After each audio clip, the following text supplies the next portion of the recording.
welcome. Now, you've heard he was talking tough there, wasn't he? Just as David Cameron talked tough. If you come here illegally, you won't be allowed to stay. Theresa May, if you come here illegally, you won't be allowed to stay. Boris Johnson, if you come here illegally, you won't be allowed to stay. And just over 2 years ago, of course, we had the speech at Lydd Airport down in Kent telling us about the Rwanda plan. We're 2 years on. We've spent at least £160 million so far, not sent a single human being. And what happens is, every time Rishi Sunak speaks on this subject, he raises the rhetoric. He raises the rhetoric, and he does so, of course, because public anger is so great, the sense of injustice and unfairness. Do I believe that in 10 to 12 weeks' time there'll be planes taking off with significant numbers of migrants on board? No, I don't. And I tell you why. He gave specifics there, Nigel, didn't he? He said there's an airfield at the ready. He said they've got trained people to stop air crews stopping people. We've done our prep, is what he said. I mean, how boring. We're working hard. I should jolly well hope they're working hard. They're the government. I mean, all of that. Nobody gives a damn about any of that. What people care about is, are the numbers crossing the channel going to stop? He made no acknowledgement in his speech of the fact that numbers are up 25% so far this year. Well, he said they'd cut them. He said we'll defy the European Court of Human Rights. Well, I very much doubt that he will. But even if he did, there's something missing here. It's called the Human Rights Act, 1998. That was the legislation that took the ECHR and put it into British law. Yeah. And all the while it's there will be legal cases taken, and British judges will find in favour of the legislation. I promise you, not a single person is going to Rwanda. This is a complete charade. And the tougher he talks, and the more he raises the rhetoric, the more public disappointment there'll be. Is he lying to the British people? He's lying to himself. OK. Well, there's elections coming up too. He's lying to himself, and he's talking tough. Look, I'll tell you a funny thing. Whether it's the sick note culture, whether it's the number of people claiming they've got depression and not even having to look for work and getting an extra 400 quid a month, it's all well and good, but I genuinely believe the public now don't believe any of this. We've heard this again and again and again. No one's listening. Tell us, before we talk to you about debanking, which is a very important story today, succinctly, Nigel, what you would do to turn these boats around. All the while you have a European Court of Human Rights and its code taken into British law through the Human Rights Act, you will never, ever, ever deal with this problem, all right? So you have to repeal the Human Rights Act. And you probably have to say to yourself, do you know what? We don't need European-style human rights. We've been since Magna Carta the freest country in the world. Yeah. And we should be rather proud of the fact that we as a country have always given the individual much greater protection against an overbearing state. So until you deal with that, you'll never solve this. Once you've dealt with that, it starts to become quite easy. You do what Tony Abbott did in Australia. You say, right, nobody that comes via this route will ever be granted refugee status. Good start. And then you literally start sending people back. And of course, Brussels will scream and the United Nations will scream. And you know what? Within a fortnight, no one will come. Well, brilliant. Now, let's talk to you about debanking. You were, Nigel, you took on and you saw off the chief executive of both Coops. We're calling it the Farage effect. Exactly. Yeah. But we see today figures which are pretty alarming. You were not alone in being debanked. Do you know the funny thing? When I was given notice that my bank accounts were going to close... Because you're xenophobic. And, I'm funded by the Kremlin. I mean, a very long list. Very long list of my sins. So much so that employees of the company said they wanted to push me out of a moving car.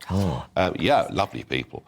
What was interesting about it was, I thought for a few weeks, do I say in public what's happened to me? Or do I just quietly try and find some resolution?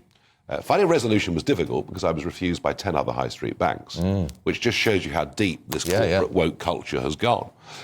But in the end, I went public, and the reason I went public was I began to realise it wasn't just me. This had been bubbling away for a long, long time. But no one likes to admit they've been debanked. If you're a company, to admit you've been debanked means it could affect your credit rating, could affect, how potential customers see you. On an individual level, it's a humiliating thing to do. So I sort of came out as being debanked because I knew that others would start to speak, and indeed they did. So what you've seen with these figures is a 44% increase in the number of people going in the last year to the financial ombudsman saying my account has been closed and this is wrong. But they're only corporates, though, aren't they? Is this companies or individuals? This is only companies. Yeah. The figures that we've got are only for companies. What we don't know are the number of individuals who have gone to either to the ombudsman or have put in subject access requests to their bank demanding more information. What is certain is that I've helped to lift the lid on something that is nothing less than a scandal. You think about this. 140,000 businesses were closed down last year by British banks. Now, even if a couple of thousand of them were crooks or money launderers, the vast majority wouldn't have been. And I generally believe in the free market. I don't want government to interfere. I don't need regulation. But in the modern digitised age, having access to a bank account is just the same as water and electricity coming into your house. It's a human right. On what basis are they closing companies down? On what basis? Most of it is to do with money laundering regulations. Right. So we have a whole series of Brussels directives that were transposed into British law, and it means banks and others are terrified. So let's say, for example, you're running a business, I don't know, that business turns over £8,000-9,000 a month. If suddenly you get a gigantic order and £20,000 comes into that bank account. So you've done well, maybe. An alarm bell goes in the bank. An alarm bell goes, you're then asked a series of questions, the costs of compliance are huge, and the same for personal accounts. Say you've got an old Harley Davidson sitting in the garage and you sell it for £4 or £5 grand, and that money goes into your bank account. Again, alarm bells start to ring, you know.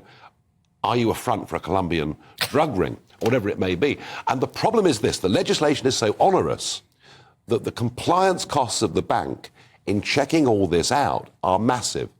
It's estimated by Forbes that for every £1 of laundered money recovered in the UK banking system, the compliance cost is £100. Good Lord. So it's easier for the bank to say, do you know what?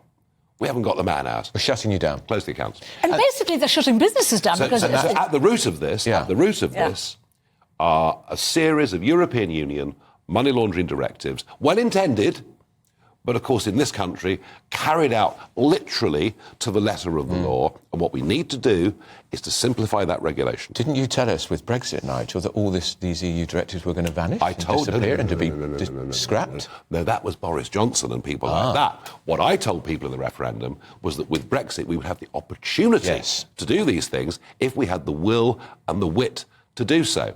And sadly, we haven't. And I talked... As yet. I remember the last time I spoke to Kemi Badnock, who was she business secretary, she said, we have got rid of hundreds and hundreds of regulations. She said, not enough. No, and because there are so many thousands of them, Yeah. And we can see the City of London, the Stock Exchange, in quite serious decline, yet we still charge stamp duty on share transactions. We see, in many, many ways, our biggest industry, financial services, is not flourishing in the way that it could be and should be. Brexit was a big opportunity. And yet another one, I'm sorry to say, that a Conservative government that said it believed in it got an 80-seat majority, but saying they believed in it, just haven't... Do you know what? I'm not sure they ever did. And the irony, there was a poll last week, Lord Ashcroft's poll showed that Labour are more trusted to deliver Brexit than the Tories, and yet Labour is led by Keir Starmer, who led the campaign for a second referendum. I know. And look, I think, I'm absolutely certain that when it comes to financial market regulations, Labour will be the same, if not slightly worse. When it comes to the tax burden, they'll be the same, if not slightly worse. And I get all those arguments. If I had John Redwood on the show a few months ago, I said, John, why should we vote Conservative? Because Labour will be worse. Sorry, boring. Just not enough. It's not enough. Just to be, vote for us. Look at the... You think we're bad? Have a look at the other lot. I mean, this is not very inspiring. It's not a great narrative, is it? And we could be... I have a hunch at the minute, with the way things are going, that the turnout at this general election will be way back to what it was back in 2005, when it barely touched 60%. I just sense a bigger level of absolute disenchantment with politics. I also think the sort of man in the pub conversation is, what's the real difference? But also, I think the people who are Tories don't want to vote Labour, so they just won't come at all. I think there'll be a lot of abstentionism. And some of that 2019 vote has gone back to a Labour Party, and these were people who've been voting Labour, their families have been voting Labour since 1918. an equal chunk of it's been going to reform under Richard Tice. There's a lot of movable parts here. But, when John Curtis, the sort of doyen of political commentators, when he says it's a 99% certainty that Keir Starmer's going to be the next Prime Minister, he's probably right. Nigel Farage, thank you very much. Are you with us tonight? I certainly am. 7 o'clock, I'll be there and watching this parliamentary ping-pong of Rwanda. Us too. Pitiful and pathetic. It's utterly futile. Isn't it? But they know it's going to happen. Like many things in circus, it doesn't stand for a lot, but it's quite amusing. OK.